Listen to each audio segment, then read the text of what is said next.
We got new vehicle on this channel, 2002 Porsche 911 996 with about 120,000 miles.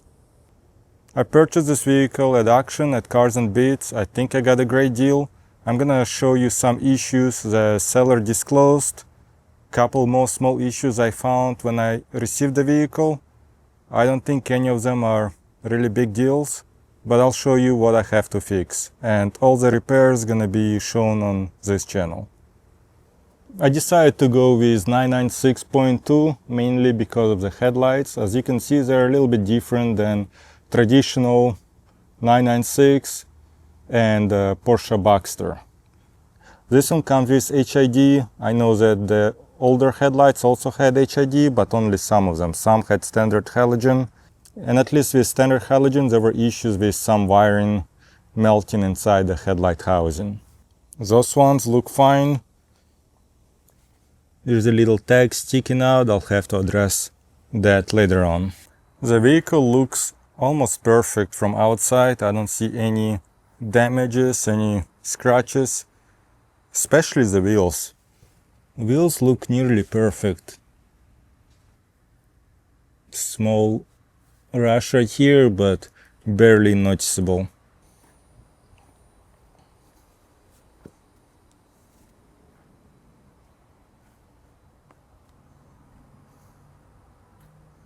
I see one little dent right here. And one more right here. But again, I don't see any other issue to the exterior. Interior looks really nice too. Comes with a Bose sound system. A little bit of small scratches on center console and right here. The passenger seat looks really good. And another reason I went with 996.2 is this one actually comes with glove box. So seller disclosed this issue. Climate control screen. I already did some research online. I should be able to fix it for pretty cheap, $15–20. I found this issue. Kinda gets stuck when I open it.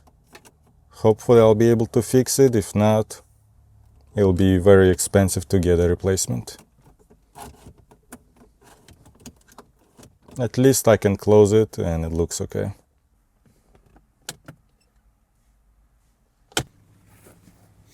Let's go to the back. Sale came with a windscreen. I'm not sure if I'm gonna use it or sell it. We'll see.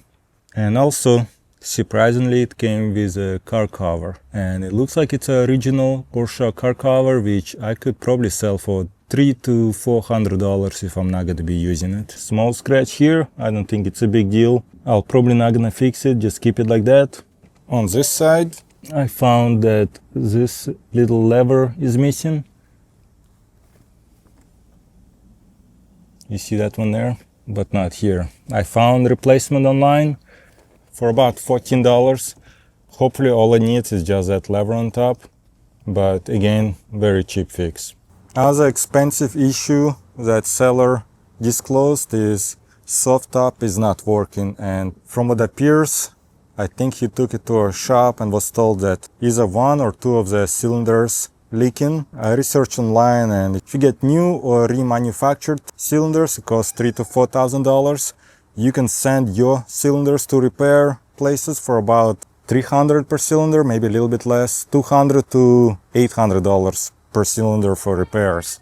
But you could also repair cylinders yourself, and I'm gonna try to repair them myself, and there'll definitely gonna be video on that later on. You could get gaskets, the ones that you need to replace, for about $20 on eBay for 4 of them, which is all you need for 2 cylinders. Again, that's not urgent. It's way too hot here in Florida now to drive with a top down, but I am planning to get it fixed in the near future. Now we're gonna open the hood or frunk and see what's going on there.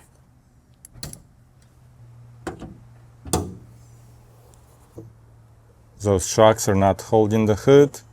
And this one also gonna be very cheap repair. Comes with a CD charger that I'm not gonna use. Spare. Looks pretty good. And I'm not sure what this is. I think it's an amplifier. Brake fluid. I think there is a service record for brake fluid service. Let's look at the battery.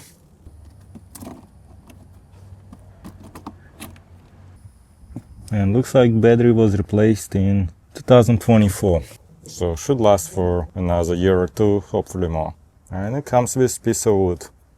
Not sure what the purpose is, but probably from keeping battery from moving. I got it to stay. Well, not really. Now let's look at the trunk.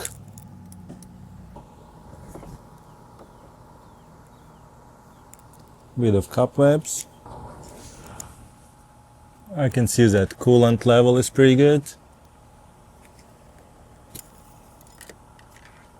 And so is engine oil. Seller told me that he changed oil just a couple months ago, maybe 200 miles ago, so I'm not gonna change oil yet. My plan is after 1,000 miles or so, maybe drain a little bit of oil and send it to oil lab just to make sure there is no issues, no metal in the oil. So the issues that seller told me the vehicle has are rear main seal leak. I looked under the vehicle and there is definitely some oil leak around that area, so it's probably rear main seal. It could be IMS bearing leaking from there, but I know that those vehicles are known for rear main seal leaks. I think it was never done to this vehicle, so eventually I'll have to pull down transmission and work on that. Speaking of IMS, previous owner did not get it done, but owner before him at least claimed that IMS was done. And as a proof, there was an Amazon order of IMS kit with a date where it seemed like it was done, but it's not 100% sure. I do think it was done, but I'll be able to find out more when I remove transmission. That's definitely not urgent though. Seller did provided me with invoices showing that water pump, thermostat, gaskets were replaced, as well as all window motor switches in the vehicle, so there shouldn't be any issues with those. Seller also disclosed that all brake pads and rotors need to be replaced. Here's the left passenger side. I think brake pad looks still pretty good, almost new. The control arm though does look cracked, so eventually I'm gonna have to replace that. Left front, brake pads a bit more used, but still not bad. Rear right, same thing, brake pads look pretty good. Lower control arm, definitely cracked, gonna have to replace it eventually, sooner than later. And finally, right front, brake pads also look pretty good.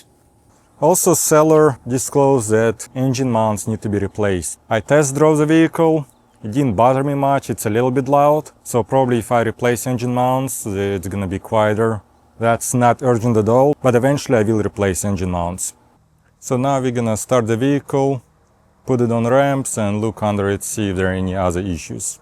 I need to find the key, right here.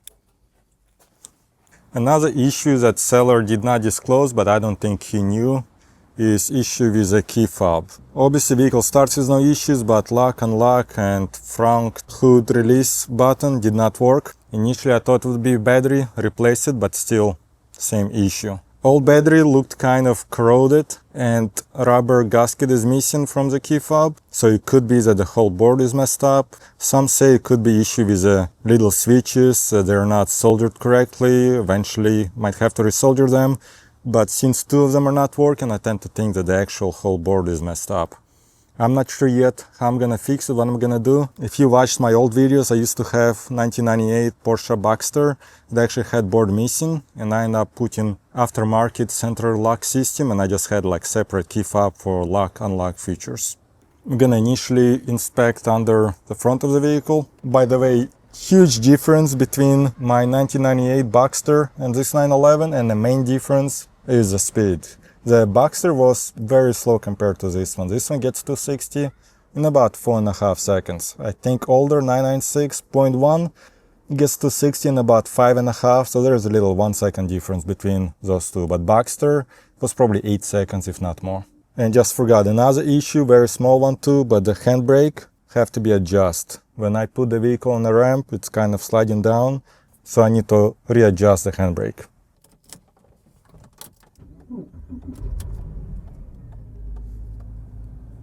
AC is working, but obviously the screen is not. This vehicle is a lot smaller than my other vehicles. Might need to readjust my ramps later on. So even though it drives well, control arms, not good. So I'm gonna have to replace those. So far most repairs are, I think, very cheap. Obviously I'll be doing all repairs myself. Sway bar links, the bottom one looks good, but the top one does not. And that's gonna be fixed as well. Lower control arm looks pretty good. That's the part of the lower control arm, and that one looks good. Driver side sway bar links look pretty good. Lower control arm looks pretty good. That's other part of lower control arm, and that looks good as well. Tie rod on this one looks actually pretty good on driver side. Might eventually get something here. If you know if someone makes specifically for those, let me know. So up front, really all we need is tie rod end links and sway bar links. Not expensive at all. Now I'm gonna check under the engine. So yeah, there is definitely a leak right here. That's about where transmission and engine connect. So eventually I'm gonna have to drop the transmission and see what's going on there. Again, more than likely it's just a rear main seal. So even though with key fob I had no idea it would be that issue, might cost decent amount of money, but vehicle came with car cover that was not listed on Cars and Beats, and that's extra $300 to $500, something like that.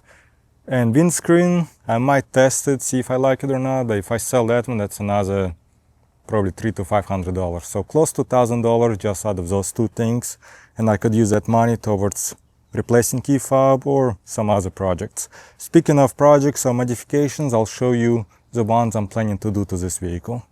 I'm not sure yet when, I need to find some money for that, but I'm planning on replacing this stereo with a clone, Porsche clone. I think they're available on AliExpress for about $200-300, maybe a little bit more. If you have one, let me know if you like it or not. I definitely can't afford the original Porsche one.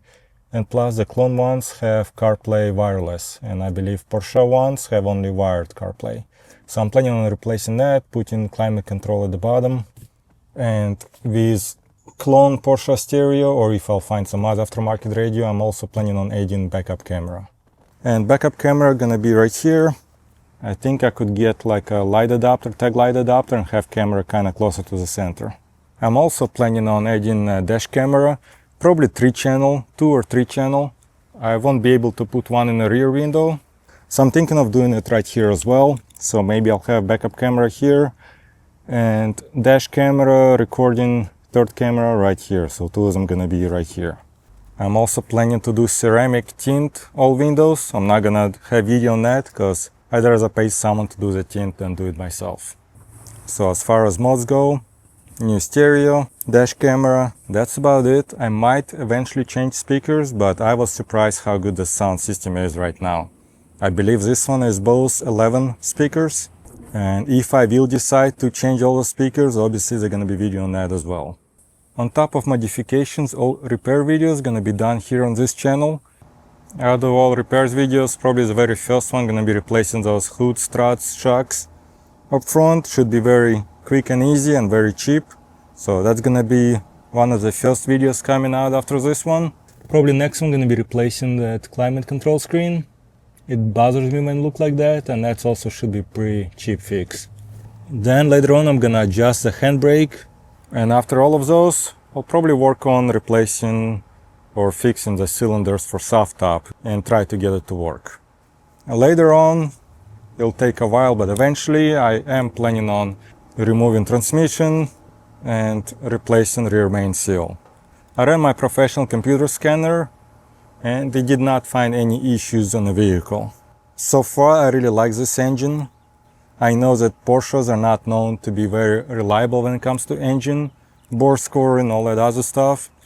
If this engine ever fails, I am planning on doing case swap, Honda engine, but I'm not gonna do it anytime soon. Like I said, that's gonna be only if this engine fails or if for whatever reason I get bored and decide to do it, but I'm not planning on doing it anytime soon.